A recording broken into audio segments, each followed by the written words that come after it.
Hello दोस्तों, आप सबका स्वागत है अपने यूट्यूब चैनल स्टार क्लासेस में। तो आज हम जानेंगे बिहार बोर्ड क्लास 10th के हिस्ट्री का सेकेंड लेसन का सभी ऐसे ऑब्जेक्टिव क्वेश्चन जो एग्ज़ाम के लिए काफ़ी इंपॉर्टेंट है। मतलब इस लेसन से हम लोग 40 क्वेश्चन पढ़ेंगे जो लेसन 2 से होगा, और सभी क्वेश्चन अपने आप में काफ़ी इंपॉर्टेंट होंगे। तो अगर एग्ज़ाम में क्वेश्चन आएगा इस लेसन से, लेसन 2 से, तो आई होप कि इस क्वेश्चन के अलावा कोई और क्वेश्चन नहीं आएगा। ठीक है, अगर तो आई होप कि आप लोगों को याद कर लेना चाहिए सभी क्वेश्चन को। एक्चुअली पहले से पढ़ ही लिए होंगे, फिर भी एक बार और पढ़ लीजिएगा तो और बेस्ट रहेगा आप लोगों के लिए एज ए रिवीजन के रूप में। ठीक है, देखिए क्या ऐसा इस क्वेश्चन इसमें है जो आप लोग का भी आपसे मिस हो रहा हो। अगर है तो फिर जान लीजिए, अगर नहीं है तो अच्छी बात है, रिवीजन हो जाएगा आपका। ठीक है, तो चलिए आज हम लोग क्लास शुरू करते हैं और देखते हैं। देखिए मेरे पास डिजिटल बोर्ड नहीं है, जिसकी वजह से मैं इस सभी क्वेश्चन को बोर्ड पर लिख नहीं सकता हूँ, इसीलिए मैं इसी पे पढ़ा रहा हूँ कोड पेपर। ठीक है, आप लोग समझ रहे होंगे। चलिए देखिए, लेसन 2 का ये क्वेश्चन होगा और फर्स्ट क्वेश्चन होगा। हम लोग 40 क्वेश्चन पढ़ेंगे। देखिए कह रहा है कि इसी लेसन से 40 क्वेश्चन होंगे, दूसरा लेसन से नहीं, इसी लेसन से 40 क्वेश्चन होंगे। सभी ऐसे क्वेश्चन जो आपके एग्जाम के लिए काफ़ी इंपॉर्टेंट होंगे, और ये सभी क्वेश्चन जो है मैंने खुद बनाया है, और ये बुक को रीडिंग करके बनाया गया है। ऐसा नहीं कि बस साइड वाला जो पीछे वाला क्वेश्चन आंसर होता है उसी को बना दिए, ऐसा नहीं कुछ है। ठीक है, चलिए शुरू करते हैं। देखिए पहला क्वेश्चन है, लेनिन का जन्म कब हुआ था? तो 22 अप्रैल 1870 में। देखिए ये क्वेश्चन आपको बुक में शायद नहीं मिलेगा, बट याद रखें यहाँ से कि लेनिन का जो जन्म हुआ था वो 22 अप्रैल 1870 ईस्वी को हुआ था। ठीक है, अच्छा देखिए सेकेंड में क्वेश्चन है, समाजवादी भावना का उदय किस क्रांति के फलस्वरूप हुआ था? ठीक है, दिख रहा होगा सबको? हाँ ठीक है, तो औद्योगिक क्रांति के फलस्वरूप। ठीक है, नेक्स्ट क्वेश्चन है कि औद्योगिक क्रांति के कारण समाज का विभाजन कितने वर्गों में हो गया? तो 2 वर्गों में। ठीक है, जो औद्योगिक क्रांति हुई समाज का विभाजन जो हुआ था वो 2 वर्गों में हो गया, पूंजीपति वर्ग और श्रमिक वर्ग। ठीक है ना, अच्छा और भी ठीक है। तो आगे सुनिए, फ्रांसीसी समाजवाद के विकास का जन्मदाता किसे कहा जाता है? तो सेंट साइमन को। फ्रांसीसी समाजवाद के विकास का जन्मदाता किसे कहते हैं? तो सेंट साइमन को। ठीक है, नेक्स्ट क्वेश्चन, स्वप्नदर्शी समाज का संस्थापक कौन था? स्वप्नदर्शी समाज जो है उसका संस्थापक कौन था? तो रॉबर्ट ओवन। अच्छा यूटोपियन यूटोपियन समाजवादी, सॉरी यहाँ पर होना चाहिए यूटोपियन यहाँ पर मिस हो गया शायद मुझे लग रहा है कि मिस हो गया। क्वेश्चन ऐसा होना चाहिए कि यूटोपियन समाजवादी कौन नहीं था? तो कार्ल मार्क्स जो था यूटोपियन समाजवादी नहीं था।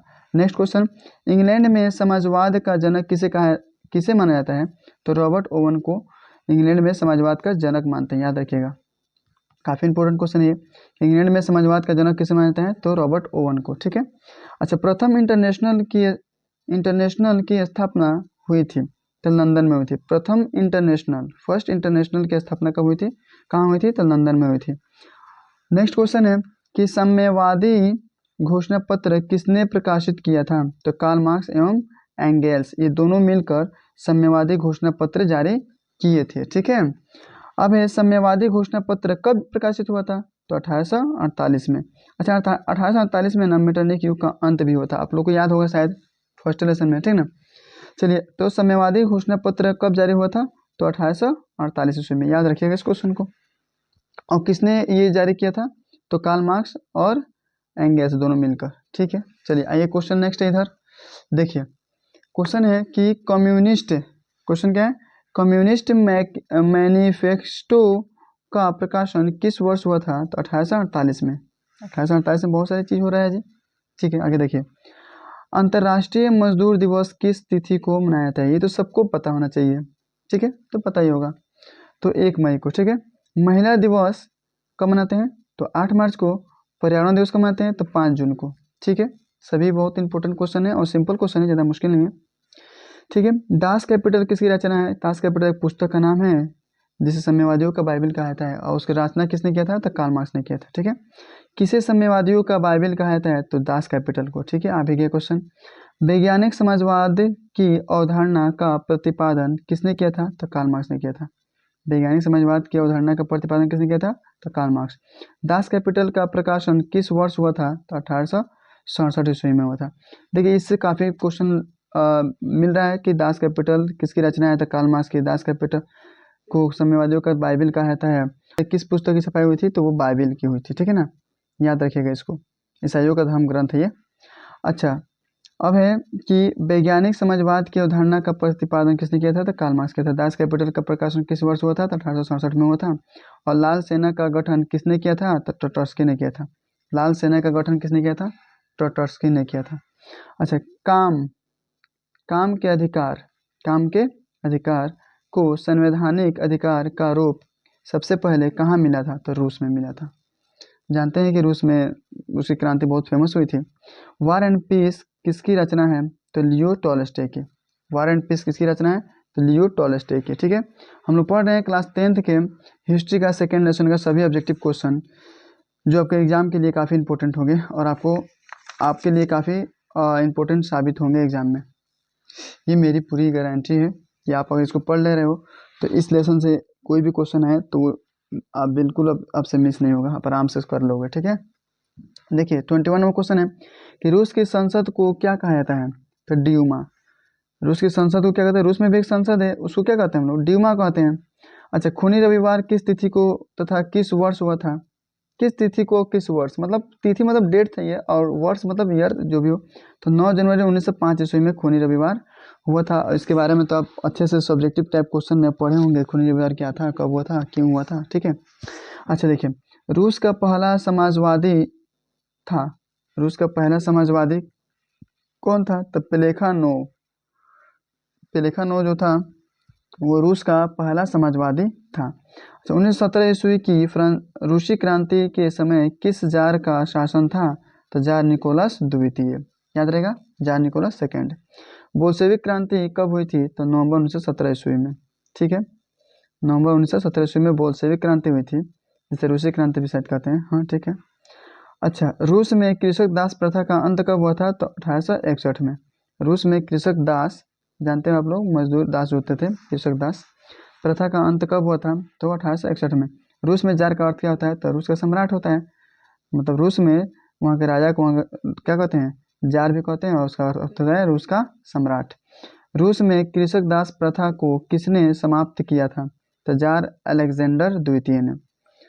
जो रूस में कृषक दास प्रथा जो चलती आ रही थी, उसका अंत जो हुआ था वो हुआ था 1861 में, और किसने किया था?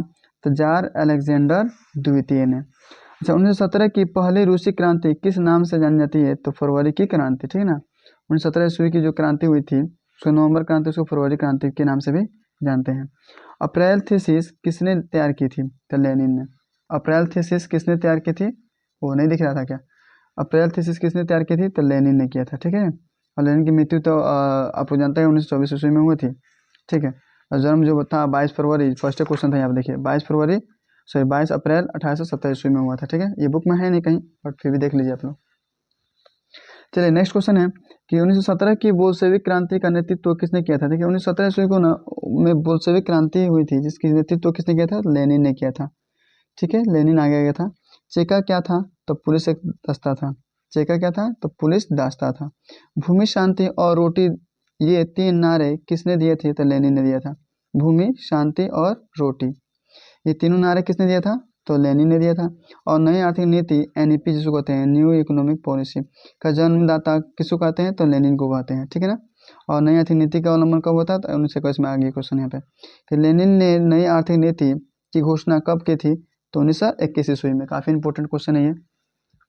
लेनिन की मृत्यु कब हुई थी? तो 1924 ईस्वी में। ठीक है, 22 अप्रैल 1870 में उसका जन्म हो रहा है, और 1924 ईस्वी में उसकी क्या हो रही है? डेथ हो जा रही है। ठीक है, सोवियत संघ का विघटन किस वर्ष हुआ था? तो 1991 ईस्वी में। याद रखिएगा इस क्वेश्चन को। अच्छा, रूस में अल्पमत वाला दल क्या कहलाता था? तो मेंशेविक। जो अल्पमत में जो थे उसको क्या कहते थे? मेंशेविक कहते थे। रूस में प्रतिनिधात्मक संस्था ड्यूमा, रूस में जो प्रतिनिधात्मक संस्था थी उसका नाम था ड्यूमा, जिसको रूस में का संसद है, ये संसद का नाम है, का गठन कब हुआ था? तो 1905 ईस्वी में। 1905 ईस्वी में हुआ था। ठीक है, किस संधि के तहत रूस प्रथम विश्व युद्ध से बाहर हो गया? तो ब्रेस्ट लिटवस्क की संधि के साथ रूस क्या होता है? फर्स्ट वर्ल्ड वार जो हुआ था उससे वो बाहर हुआ था, 1917 ईस्वी में हुआ था। हाँ ठीक है, 18 में खत्म हुआ था world war, first world war. अच्छा, वैज्ञानिक समाजवाद का जनक किसे माना जाता है? तो कार्ल मार्क्स को। कार्ल मार्क्स को वैज्ञानिक समाजवाद का जनक भी मानते हैं, याद रखिएगा, कार्ल मार्क्स इसने एक पुस्तक लिखा था दास कैपिटल, जिसे साम्यवादियों का बाइबल कहते हैं। चलिए, तो ये क्वेश्चन 41 हो गया हम लोग का। तो ये लेसन सेकंड से इतना ही क्वेश्चन था, 41 क्वेश्चन, जो सभी क्वेश्चन काफ़ी इंपॉर्टेंट थे। आई होप कि आप लोगों को भी लग रहा होगा हाँ ये सभी क्वेश्चन इंपॉर्टेंट है, ठीक है। और अगर ऐसा लग रहा है कि ये सभी क्वेश्चन इंपॉर्टेंट है और क्लास ये जो मैंने बताया आप लोगों को ये आपके एग्ज़ाम के लिए इंपॉर्टेंट है, तो आप लोग ज़रूर इस वीडियो को शेयर ज़रूर करिएगा, लाइक तो जो करना कर ही लीजिएगा, और चैनल को सब्सक्राइब नहीं किए हुए तो ज़रूर कर लीजिएगा, ठीक है। तो चलिए, ऐसे ही क्वेश्चन के साथ मिलते हैं हम लोग नेक्स्ट वीडियो में, यानी लेसन थर्ड का क्वेश्चन मिलेगा आपको नेक्स्ट वीडियो में। आई होप कि आप बहुत इंजॉय कर रहे होंगे इन सभी क्वेश्चन के साथ, ठीक है। ज़्यादा मुश्किल नहीं है और इम्पोर्टेंट तो है, कितना इम्पोर्टेंट है ये मैं कह नहीं पा रहा हूँ, मैं बता नहीं पाऊँगा आपको कि कितना इम्पोर्टेंट है, क्योंकि एग्ज़ाम का इम्पोर्टेंस क्या होते हैं, जो बच्चे जिस बच्चे का एग्ज़ाम क्लियर नहीं होता है या जिस बच्चे से क्वेश्चन बन नहीं पाते हैं एग्ज़ाम में, उसको पता होगा कि what is the value of any question, किसी भी क्वेश्चन की कीमत क्या होती है उसको पता चलता है। जो 1 नंबर से फेल होता है, 1 नंबर से सेकंड होता है, 1 नंबर से थर्ड होता है, ठीक है। 1 नंबर से टॉप करते करते वो कहीं का नहीं रहता है, उसको पता चलता है कि 1 नंबर की वैल्यू क्या होती है, ठीक है। आप लोग समझदार हैं, आप समझ सकते हैं मैं क्या कहना चाहता हूँ। एक एक नंबर के लिए जी जान लगा दीजिए, ठीक है।